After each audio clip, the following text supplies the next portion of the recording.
Everybody, it's Tony George along with Griffin Murphy. It is Doc's Gridiron six-pack taping here on a Wednesday. Another beautiful fall day right there in Kansas City. The New York Yankees in town tonight, Griffin.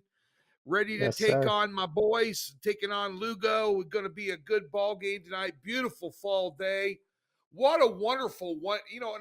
Griff, I love living in Vegas and me and you hanging out circa, tearing up the joint, just Always. banging tickets, free cocktails, the whole 9 yards. But what a wonderful day it was Monday in Kansas City. Chiefs on Monday Night Football and home win. My Royals take down the Yankees on Yep. Monday. Local watering hole packed, people going nuts. What a beautiful time of the year, man. This is awesome. And as we're taping the show, I'm watching the Tigers and the Guardians. I got to say, Tony, you're in the right spot at this time of year, man, especially with this Kansas City Royals ball club. How about Bobby Witt Jr.? You want to talk about an MVP caliber. I absolutely love this guy. And then you've got the pitching matchup rolling with Lugo and Schmidt. I have to say, though, Tony, getting into baseball quickly, it's a real weird line. Yankees minus 120 in that game. You got Lugo on the bump. Clark Schmidt is a very underrated pitcher, so I am very excited to see the outcome of this matchup. It's going to be a good game. You got a bunch of young kids with this Royals team really thriving and striving for that World Series ring. And then, of course, you've got the New York Yankees with more money than anybody in the world, and once again, back in this position, and we'll see how it ends up. But, man, I am all AL Central my whole entire life. I'm a White Sox fan. This year, I'm going Royals, baby. I'm with you on this one, Tony. Yeah, I left it alone totally on the service because I want to watch it. Very rarely do guys like me and you get to watch something as a fan. Of Just as course. a fan. No skin in the game. Of course, I'm going to drop just maybe like a hundy on the Royals just to give them a little juju, little mojo going in. But, that's about it. All the Major League Baseball playoffs going on over at Doc Sports. Get a free $60 at Doc Sports. Any new account, no strings, no hassles, comes with a profit guarantee. NHL underway. We got the finals now, the WNBA finals. Yep. New York takes down the back-to-back defending champ. Local team for Griff, the Vegas Aces go down. Unbelievable. I thought they might come back, jump in there. Asia Wilson.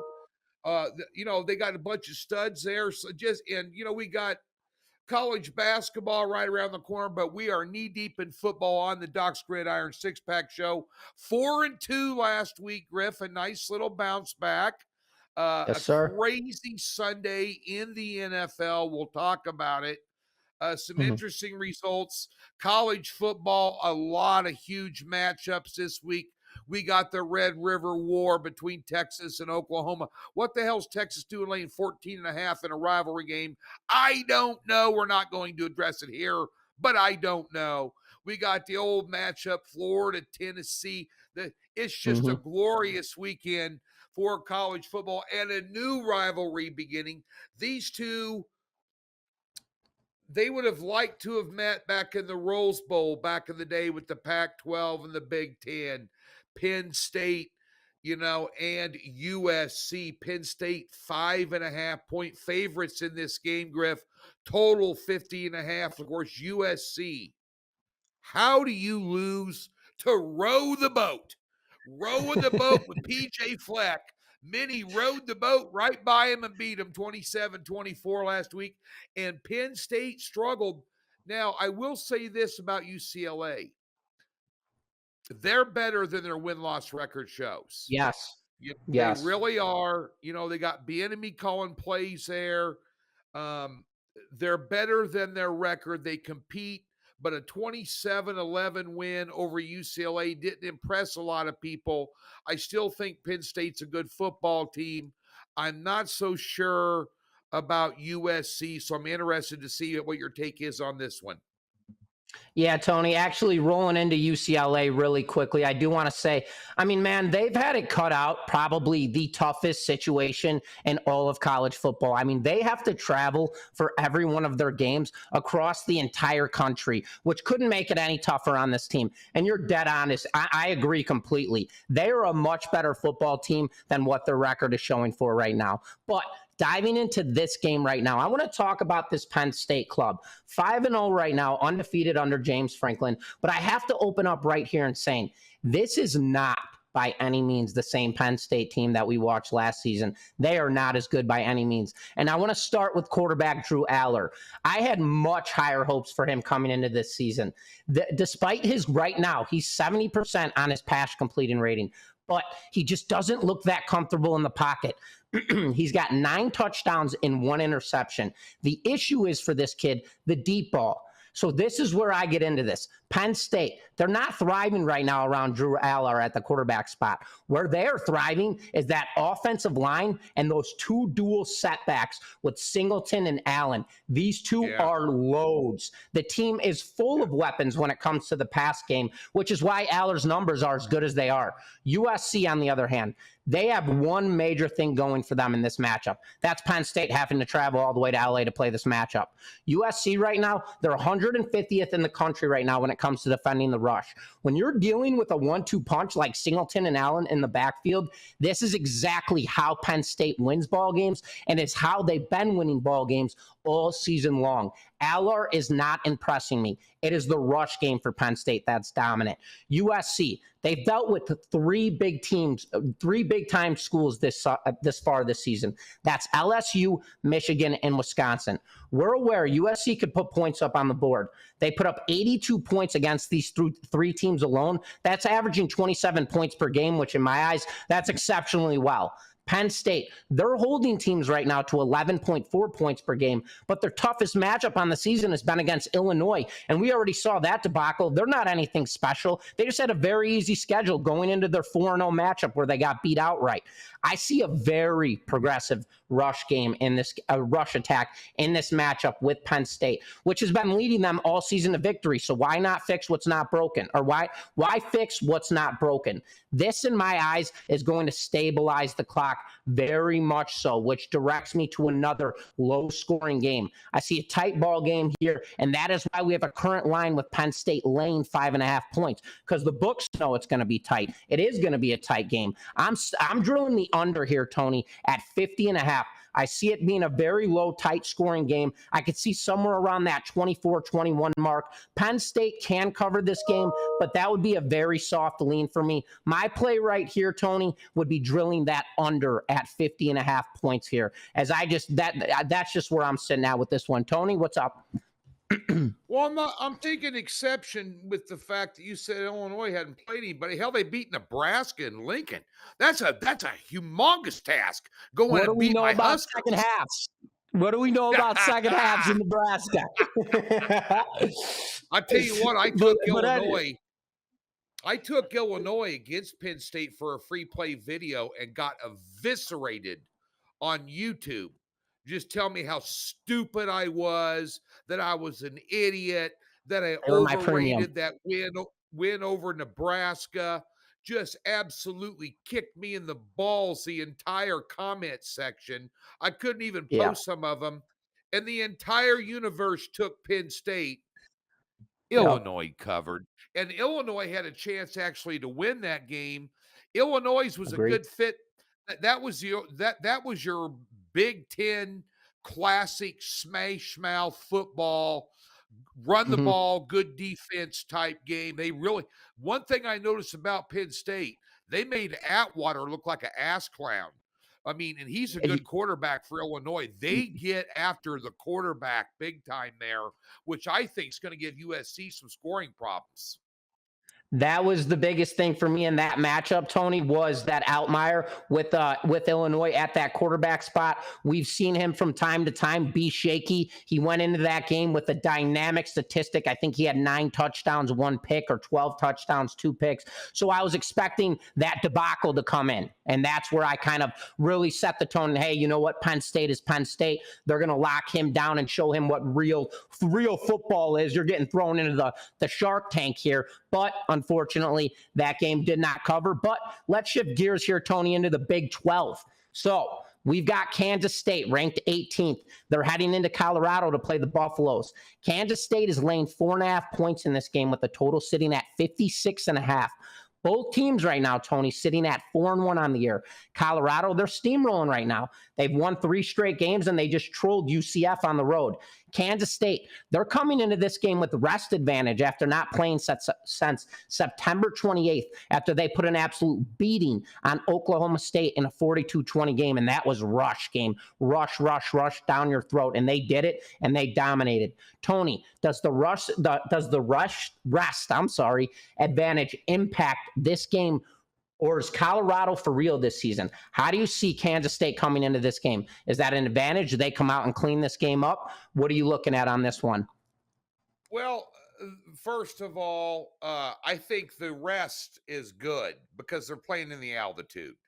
So having some added rest, getting in that altitude is going to help them. And the last time I was really concentrating on Kansas State was when Griff Murphy was texting me a couple of Saturdays ago, bitching and moaning and just pitching a hissy fit because Okie State was ahead of him at one point, beating them up, and he was all over K-State. I said, brother, don't worry.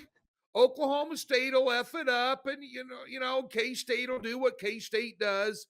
With that coach they got, which is one of the better coaches in college football. Just relax, buddy. Mm-hmm. It's sure enough, they put the whooping on him 42-20. A therapist. I don't know about this side play. To me, Colorado is an enigma wrapped in a riddle.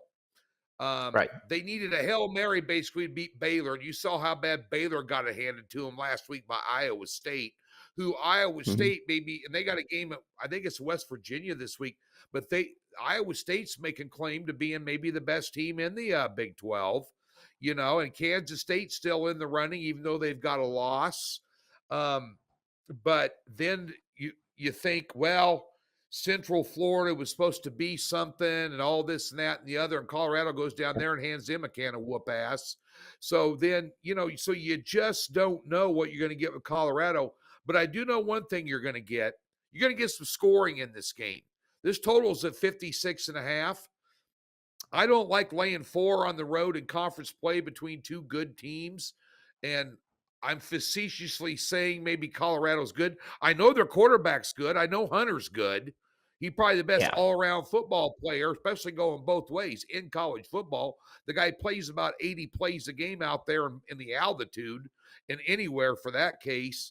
But I think there's going to be some scoring.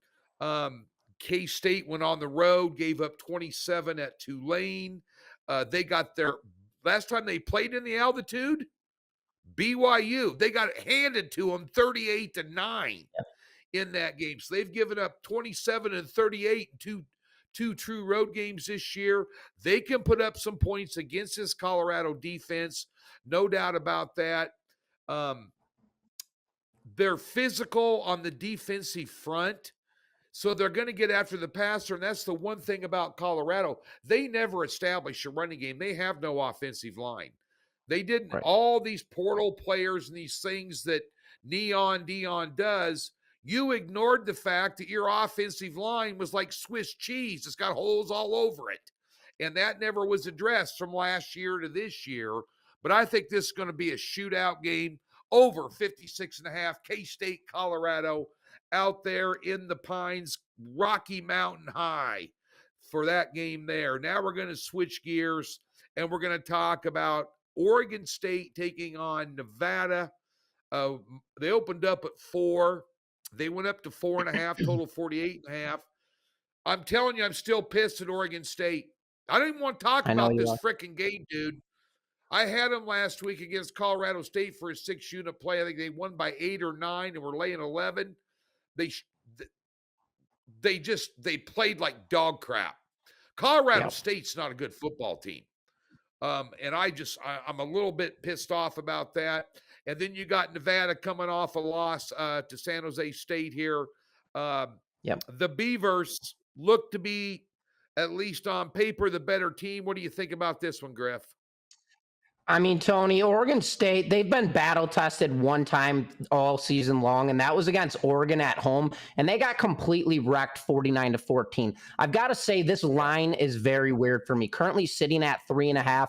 It spells trap to you. Other than that, the schedule for this Oregon State team has been very easy. They've topped out on the season at 39 points on the offensive side of the ball, and their biggest edge in this game is going to be clock management. They're 9th in the country when it comes to their rush game, and they have a dynamic rush game with Hankerson and Griffin. I mean, these two dudes are studs. They have a combined 13 touchdowns on the ground, and they have been dominant all season long. Nevada right now, 2-4 on the year. Toughest team they played on the slate is Minnesota, and Minnesota drilled them 27-0 back in week 3. And now we've seen what Minnesota's capable of, which is shit. They're not capable of anything. That they just aren't. Minnesota's not playing good football. Yeah. They're just not what they are. And to lose 27-0, that's just a shit show in my eyes. Nevada, they allowed San Jose State 190 yards on the ground and controlled the ball 10 minutes longer than them in that most recent matchup. Nevada hasn't proven anything to me this season, Tony, and how they're going to stop Hankerson and Griffin on the ground just doesn't circulate how I see the outcome of this game going by any means. Eastern Michigan, they had 170 yards on the ground against this defense. Minnesota, nearly 200 yards. I mean, that's brutal. Two teams combined 370 yards. Now, you're dealing with the number 9 ranked rushing offense in the country. And now, how do you have to figure out how to stop this dual threat? I just don't see it happening. Tony, this game to me spells trap. Laying 3.5, we know the Beavers are a much better team, and I just don't love the line. So I'm going to give a lean out here. I am taking the Beavers here, my play on a lean. I'm laying the 3.5 points here, and I believe this game goes under 47.5 points. Because again, man, I just think that clock management is going to be huge. The rush attack is going to be huge. Nevada's defense should be able to sustain, considering the fact of what we saw last week. I mean, controlling the ball for 10 minutes longer and still just barely squeezing out. I mean, give me the under in this matchup and give me that lean on lane 3.5 with the Beavers. Now, let's shift gears, baby. We're rolling right into the NFL. Yep. I should have probably used that 6-unit play on Oregon State this week. They're going to run all over those guys like a hot knife on butter, man.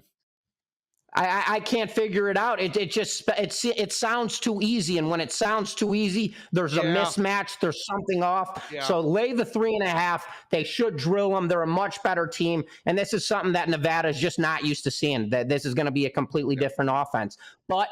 Jumping into this NFL, this is you know what I'm going to say right now, Tony, I'm very happy you took this matchup because this game for me, very weird. I'm going to be a fan on this one, sit on the sidelines and watch this one. We've got Indy heading into Tennessee to play the Titans. We got the line sitting at Indy lane 1 point with a total at 43.5. Flacco officially taking over at that quarterback spot. And this is a guy who I never want to wager against when he is playing as a backup quarterback. We saw what he did, how he changed the entire dynamic with Cleveland last season, now just barely dropping to Jacksonville last week. It appears Flacco's going to be the guy in Indy. I mean, we know Richardson, his accuracy is absolutely brutal. We know that. Then on the other side of the spectrum, Tennessee. You've got Will Levis leading the charge, getting the start, and you've got Mason Rudolph looking for another opportunity on the field. This one weirds me out. You're putting pressure on a young kid like Will Levis, who already has 6 interceptions on the season. Now, going in with more pressure, knowing, hey, I may not be that starting quarterback after this week if I don't come out and dial up some touchdowns and no turnovers. Very weird game for me, Tony. How do you see this one playing out with the battle of the quarterbacks in this one? Well, it's an interesting game now. I will tell you that Joe Flacco looked like Joe Montana, Brett Favre, Dan Marino, Johnny Unitas, Joe Namath, all rolled up into one nice little crap sandwich last week because the Yeah. Jacksonville Jaguars, who were my 7-unit pick, a lot of guys won them at 2.5, but they went up to 3 and closed at 3. We ended up getting a push. Jacksonville blew a 14-point lead with 5 minutes left and had to It win was it in terrible. overtime. I believe you got a text, and there were some explicitives in the text that you got from me. I was having, Yep. and this is family entertainment here, so I'm not going to go into detail about that text, but I've never been so pissed on a push in my life. But I'll tell you this, Jacksonville has the worst pass defense I've seen in my 33 years of handicapping sports. Bar none, not even a close second. The fact that that defensive coordinator didn't have his ass fired on the way into the locker room after the game, giving Flacco 360 yards. He opened up 7 for 7 for 90 yards and a touch, and they never got to him the entire game. No adjustments at halftime, more of the same, giving it away. I mean, you always talk about losing spreads, losing point spreads, losing bets because of quote-unquote prevent defense. The Jaguars look like they're playing a prevent defense the entire game. That's their MO. That's their identity. Mm-hmm. They suck. Good luck at Chicago this week against that defense. Good luck, because if you're going to give Chicago, your Bears are starting. The second you started MFing your Bears on the show and you're getting pissed off, they started winning. I know. So you got to keep on their butt, Griffin. That's how your Bears are going to win. Just keep telling everybody they're dumpster fire, because every time you do it, they go out, blow up, and win. But nonetheless, this game here, I was impressed with what Tennessee did against Miami, and I think that did show you one thing. They're well rested. They haven't played since that game, almost 2 weeks off. I'm going to take Tennessee as a home dog here. And I will tell you right now that coach Callahan down there, his daddy's the offensive line coach, used to coach at Nebraska, took the Raiders to the Super Bowl as a head coach, Bill Callahan, daddy. He's gotten his kid's ear, and I'll guarantee you one thing, Levis is on a short leash. If he starts turning the ball over, they're going to yank him and put Rudolph in there. He's a seasoned veteran, career backup, but a good one. In terms of, he's kind of like Flacco. He's the guy that comes off the bench and plays well. But the thing about Mason Rudolph is you just don't want him in the starting role. He's kind of like he's a lot like a Gordon Minshew. Now, Minshew's got the starting role this year. You've seen how that's going. But, coming off the bench, Minshew's the guy. You want that Minshew magic coming off the bench. Well, Rudolph's got kind of the same magic backing up Ben Roethlisberger all those years. That's a pretty good toolage. I like the better defense in this game with Tennessee, and I think they'll have Levis on a short leash. And Indy off a back. They're on back-to-back travel, and that was a grueling overtime game last week. And I don't know how long that Flacco magic is going to continue, but he's not going to have near the success against Tennessee's defense. I mean, Tennessee's defense shut down Miami in Miami. They had less than 100 yards passing. I mean, dude. And they shut down the run. I know Miami's a dumpster fire without Tua, but Miami's got bigger problems than just Tua as well. But they did a hell of a job on Waddle and Hill, and you know how tough that is, Griff, to shut those two bad boys down. You could almost have my wife throw to those guys, and they could come down with the ball. So, Tennessee did a nice job with them. I'm going to take Tennessee in this one. Divisional game, added rest. We're going to switch gears, and don't forget, folks, DocSports.com is where you want to be. Free $60. Link in the description above us. We'll park $60 in any new account. No strings, no hassles. Get on board this weekend. Gonna have some SmackDown games for you. Gonna get it going. So get over there. Tons of free information. You guys are in Survivor Pool, Last Man Standing pools. They got Survivor picks in there. All kinds of free content. all kinds of games written up. You have a little trouble getting off square one, getting off the schneid in the NHL. There's all kinds of stuff in there for NHL players. You name it, we got it. Doc Sports, get over there along with, again, I have to say it every week, the two best looking handicappers, not only in Docs, probably in the entire marketplace, right here, Tony and Griff. But we also got 10 other guys over there, some consensus services, a prop service, this, that, and the other. By the way, I went undefeated in props last Sunday. Hello. And banged a 7 unit on Monday night. Come on. So anyway, getting to this game here, Houston at New England.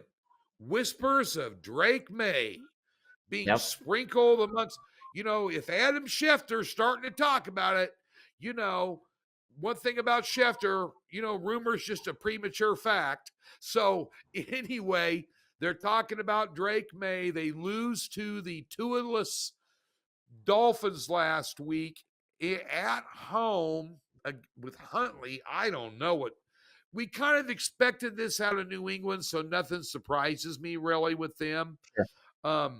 And Houston, big win last week. They lose Nico Collins with a hamstring for an indefinite amount. They were talking day to day, and now the narrative has gone from week to week. That's bad news because this guy is a frickin' rock star, and they're on the road laying 7 here, total 38.5. I'm telling you, that looks a little tricky to lay that 7 on the road. I'm real interested to see what you're thinking here, because I'm thinking of, New England might look a little attractive in a teaser too. So I don't know where you're going with this one, Griff.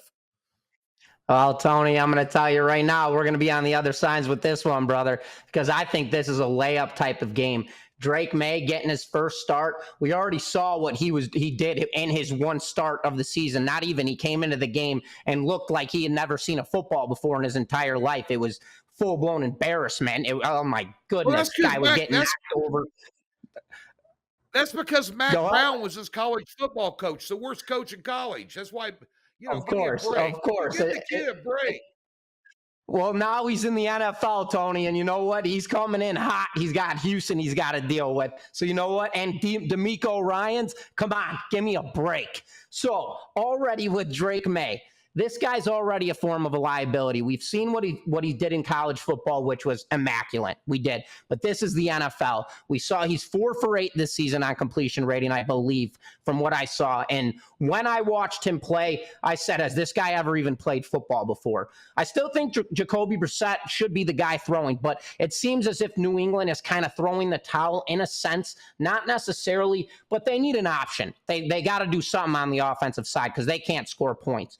Right now, all of New England's has on the offensive side is Stevenson in the backfield, who is beyond a breakout player. This kid is absolutely dynamite. But right now, ruled questionable with a calf injury. New England on the other side, they have a very strong metric when it comes to defending the rush. But last week, on the ground, brutal. Miami put 193 yards on them on the ground. So that's terrible on top of that. New England secondary is a massive issue. Their inability to fulfill open field tackling. Open field has been extremely noticeable. They are blowing tackles left and right. No wrap, shoulder to shoulder, just not getting the job done. Now they're dealing with one of the best coaches in all of the NFL, and that's D'Amico Ryans. You got C.J. Stroud. He's leading the charge for Houston. His passing is absolutely outstanding. And I want to get into this right now. Nico Collins being out in this game, that doesn't change anything for me here. You still got Tank Dell, who's a dominant wide receiver who has speed. And then expect the double team on Stephon Diggs. So this is easy for me. D'Amico, set up the deep ball early in this game with Dell and Diggs, stretch this team out, and then you dump the ball off to Cam Akers in the backfield on the screen game and make that as your adjustment and make that as your tool, your 1-2 punch.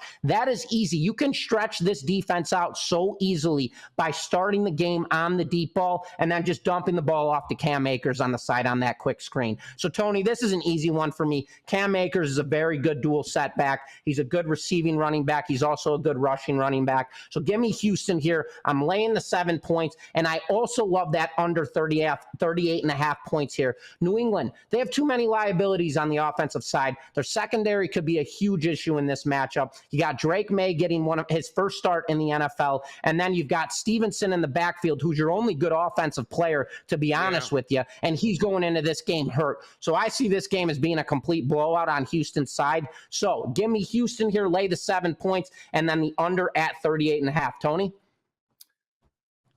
So you're telling me that Houston would be a great teaser bet at -1. First part of a teaser. So instead of going +13, but let me ask you this. Let me ask you this. When it comes to the Houston Texans, because I was fond of this team last year, I thought that he should have got Coach of the Year. And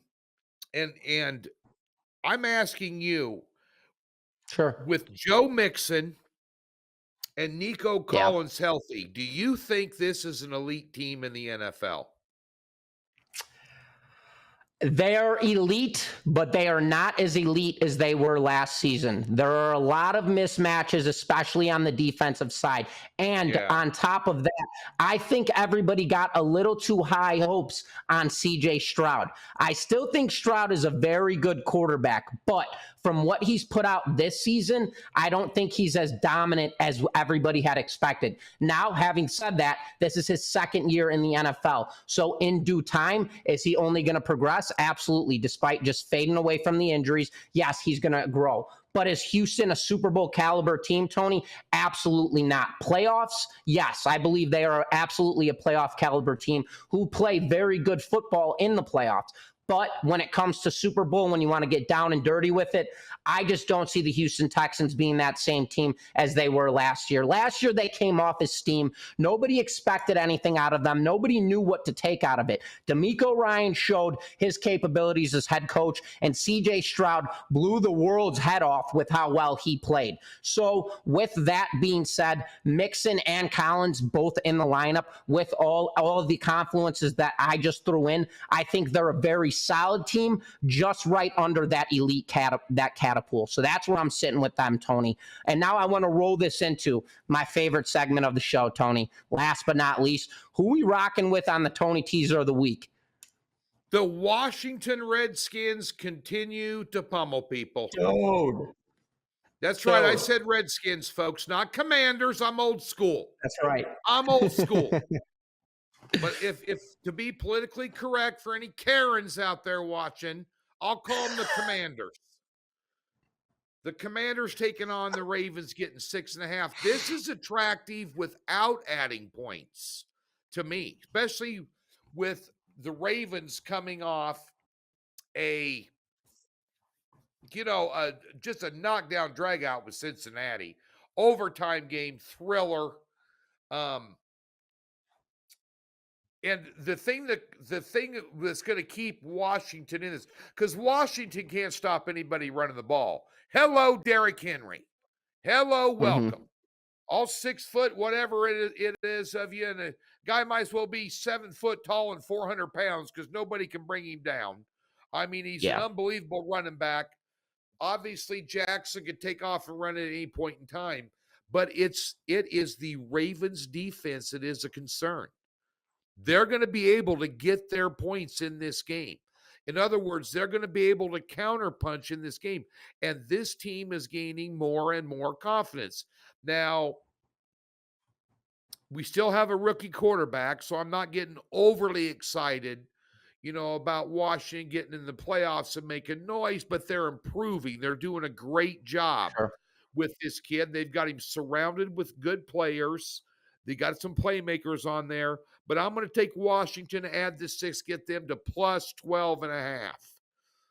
Okay, in that one there versus tease, and you could make an argument for a tease either way there, Griff. Ravens down to 0.5 point, or whatever. And the other thing about the Ravens too is their MO for the last couple of years, they can get big leads and they like to give it up late. Which scares the bejesus out of you if you're a spread better. I'm not going against Washington with Daniels right now. No way. No. No way. And then Then on the other side of the coin, we got Arizona taking on Green Bay. Zona with the big win last week on the road what's going on with the Niners? I know they've had injury issues, no McCaffrey, but my goodness, where they may have been a little bit oversold. And as you and I talked about on a lot of our preseason shows here, we thought that the Arizona Cardinals were undersold a little bit this year. Absolutely. And we're not talking about a win-loss perspective. We're not talking about a team that's going to win 12 games this year that everybody was overlooking. We're talking about from a competitive standpoint. This team was very competitive last year towards the end of the season, and they play hard for this coach, and that was without Murray. Now they got Murray this year. Connors is a battering ram. They got that they might even be a notch better if they'd have kept Hollywood Brown. And of course the Chiefs got him, and of course now he's been on IR, the PUP list, since the day he walked into Kansas City, which pisses me off. But I think Arizona going to go in here and give them a ball game. I'm going to go ahead. They're catching 5. I'm going to bump them up to 11.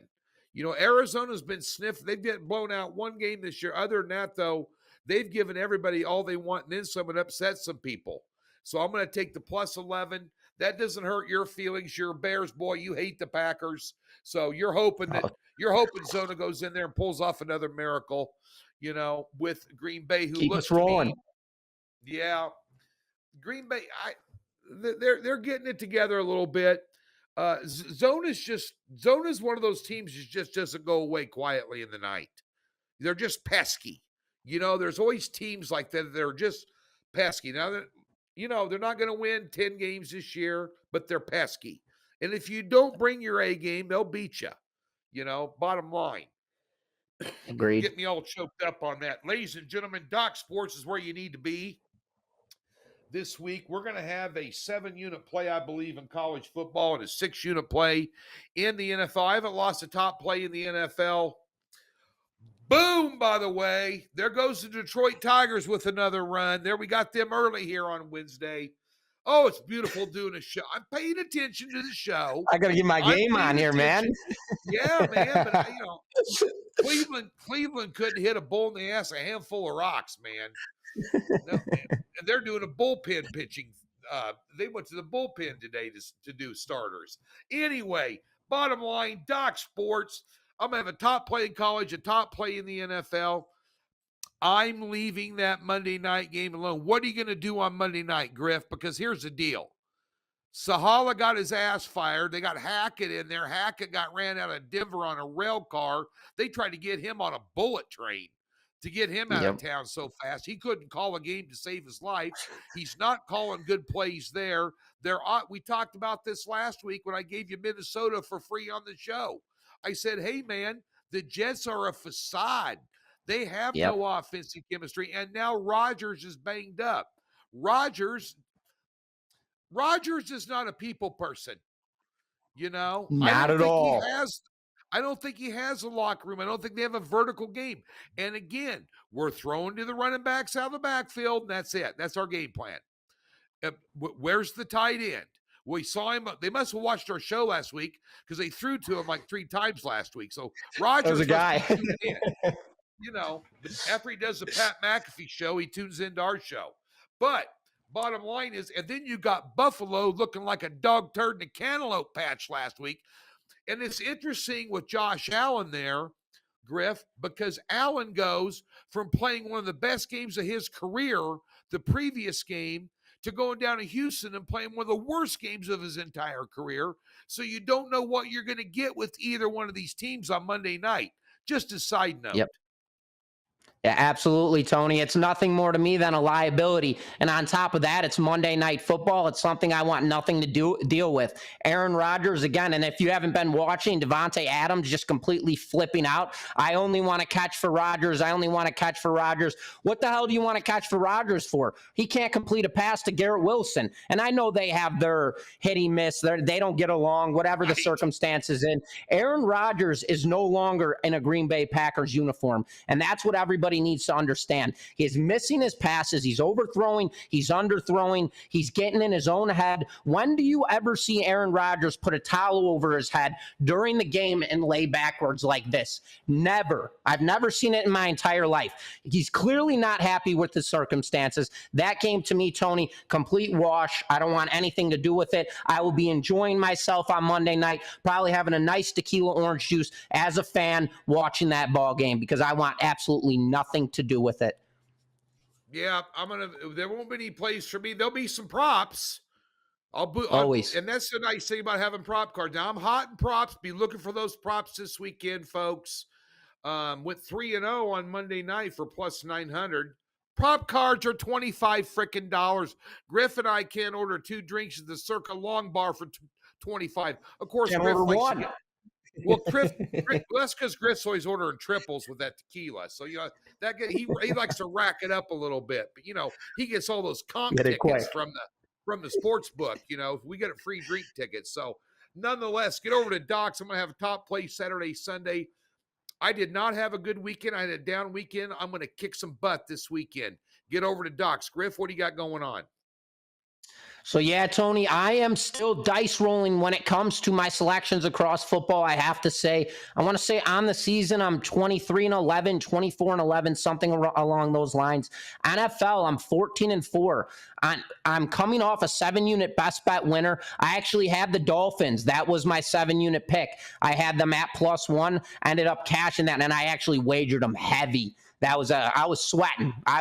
We'll just put it there. So coming off a nice 2-1 Sunday, 3 plays. So going into this weekend, I will have 3 plays on Sunday, including a 7-unit best bet, racking up 14-4 in NFL. College football now. I have won back-to-back 6-unit best bets. I had Cal this most recent weekend, first half line +6. I don't know what Cal was doing getting 6 points against Miami, who's been remarkable all season long, undefeated, comes into that game. So immediately I'm saying, you're telling me 6 points going into this game, I can take Miami to win this game? Trap sniffed it right out. It was a complete joke. So I drilled 3 straight 6-unit best bet winners in college football, coming off a 7-unit best bet winner NFL. 3 plays on Sunday, including a 7-unit best bet. 3 plays on Saturday, including a 6-unit best bet. We're keeping the momentum rolling. The system is hot. We are locked in, Tony, and we are up over $4,300 across football selections this season. So looking to have another spectacular weekend, my man. Thanks for tuning in, everybody. Get over to Doc Sports this weekend and next week. Be heads up because I'm going to make Griffin Murphy do a college football play.